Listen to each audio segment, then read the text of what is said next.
Bonjour à tous, nous sommes aux 10 ans d'Euratechnologie et j'ai avec moi sur ce fauteuil Martin Ducroquet. Martin, bonjour. Bonjour Mathilde. Merci d'être avec nous. Alors Martin, vous êtes le directeur général de Cencrop. Est-ce que vous pouvez nous expliquer en quelques mots ce qu'est Cencrop?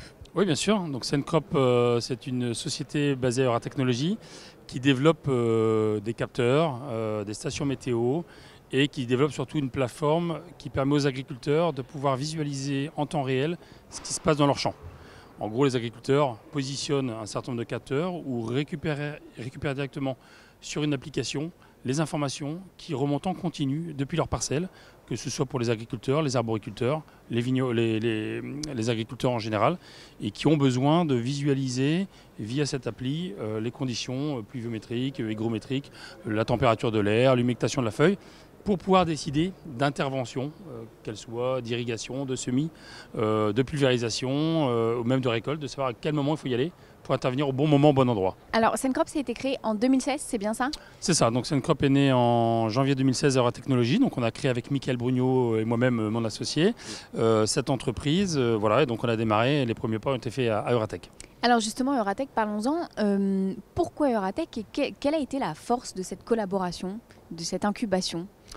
Alors Euratech, c'est un endroit assez unique pour nous qui nous a permis déjà de nous rencontrer. C'est-à-dire que sans Euratech, sans ce lieu, Mickaël, qui est lui un ingénieur électronicien informaticien et moi-même plutôt un business développeur et qui est plutôt orienté dans l'agtech, enfin dans l'agro depuis un moment, on s'est rencontrés parce que l'écosystème nous a mis en contact. Et donc c'est déjà un lieu qui nous a permis de nous rencontrer. Ça, c'est merci à Euratech pour ça.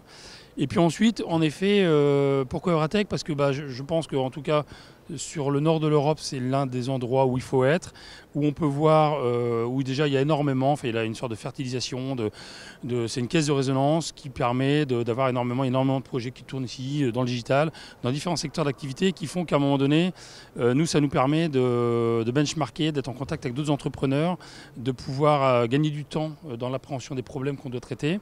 Nous, ce qu'on a beaucoup aimé aussi chez Euratech, c'est ce partenariat avec Stanford, l'université de Stanford qui est unique en Europe, où Euratech envoie tous les 12-18 mois un batch de 20-25 entrepreneurs outre-Atlantique en Silicon Valley pour rencontrer des entreprises là-bas, pour rencontrer des professeurs dans un programme sur 15 jours qui leur permet vraiment de tordre le business model à un moment clé de leur histoire. Au début, souvent, le business model, c'est dire comment on génère du revenu, c'est quoi le cycle du produit, c'est quoi la proposition de valeur, et on revient sur des sujets essentiels.